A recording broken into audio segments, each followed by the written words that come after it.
नमस्कार, पाहूयात विशेष बातमी। धार्मिक धर्मस्थळावरील स्पीकर काढण्याच्या निर्णयाचा पुनर्विचार करण्याची वंचित बहुजन आघाडीची मागणी। मिरज प्रांताधिकाऱ्यांना निवेदन सादर।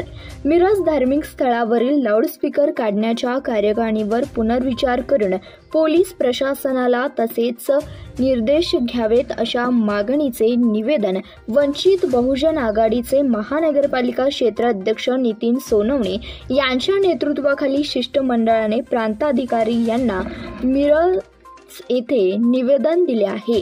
न्यायालयाची रात्री 10 ते पहाटे 6 वाजेपर्यंत धार्मिक स्थळावर लाऊडस्पीकर लावण्यास बंदी आहे, परंतु शासनाकडून सरसकट राज्यातील सर्व धार्मिक स्थळावरील लाऊडस्पीकर काढण्यासंबंधी नोटिसा बजावण्यात आल्या आहेत। मिरज शहरातील सर्वच धार्मिक स्थळावरील लाऊडस्पीकर काढण्यासंबंधी पोलीस प्रशासनाने सर्व धार्मिक स्थळांना नोटिसा दिल्या आहेत।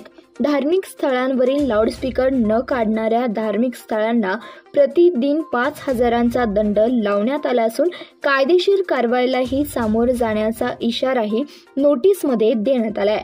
पोलीस प्रशासनाकडून ही कारवाई सुरू असताना एका विशिष्ट समाजाला व विशिष्ट धार्मिक स्थळांना लक्ष्य बनवण्यात येत आहे। त्यामुळे शहरातील कायदा व सुव्यवस्थेला धोका निर्माण होणारी ही बाब आहे। पोलिसांच्या या भूमिकेमुळे विशिष्ट धर्माच्या लोकांमध्ये असंतोष निर्माण झालाय। धार्मिक स्थळावरील लाऊडस्पीकर काढण्यासंबंधी शासनाने तसेच पोलीस प्रशासनाने लोकांची भावना समजून घेऊन भूमिका घ्यावी व या निर्णयाचा पुनर्विचार करावा अशी मागणीही निवेदनात करण्यात आली आहे। पोलिसांनी भेदभाव करीत दुजाभावाने काही विशिष्ट जाती अथवा धर्माच्या स्थळांवर कारवाई करण्याचा बडगा उभारला तर वंचित बहुजन आघाडीला रस्त्यावर उतरून हा लढा द्यावा लागेल व त्यामुळे निर्माण होणाऱ्या कायदा आणि सुव्यवस्थेची जबाबदारी जिल्हा प्रशासनावर राहील असा इशाराही निवेदनात करण्यात आलाय। या निवेदनावर वंचित बहुजन आघाडीचे महानगरपालिका क्षेत्र अध्यक्ष नितीन सोनवणे, शहर मिरज अध्यक्ष समीर संदी, संघटक नजीर हुसेन जारी, मोहन साबळे, मोहम्मद संदी, राहिल मुल्ला, मोईन खताल आदींच्या सह्या आहेत। बहुजन आघाडीचा विजय असो।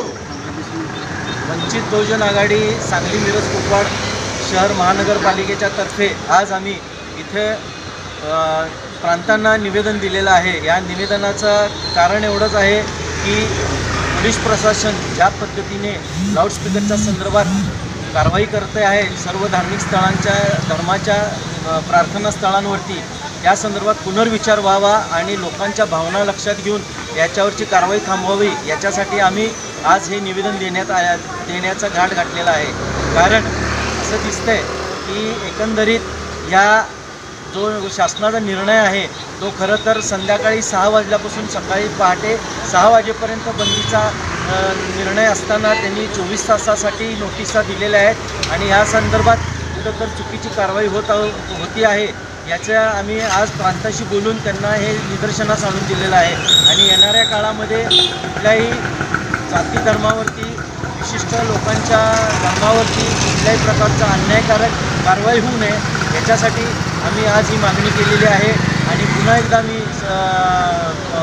परत एकदा रिपीट करतो की या एक संदर्भात पुनर्विचार होऊन या कारवाई करण्यासाठी पोलिसांना कसे निर्देश देण्यात यावे याच्यासाठी वरपर्यंत प्रशासनापर्यंत ही बाब पोचावी यासाठी आम्ही आज निवेदन दिलेलं आहे।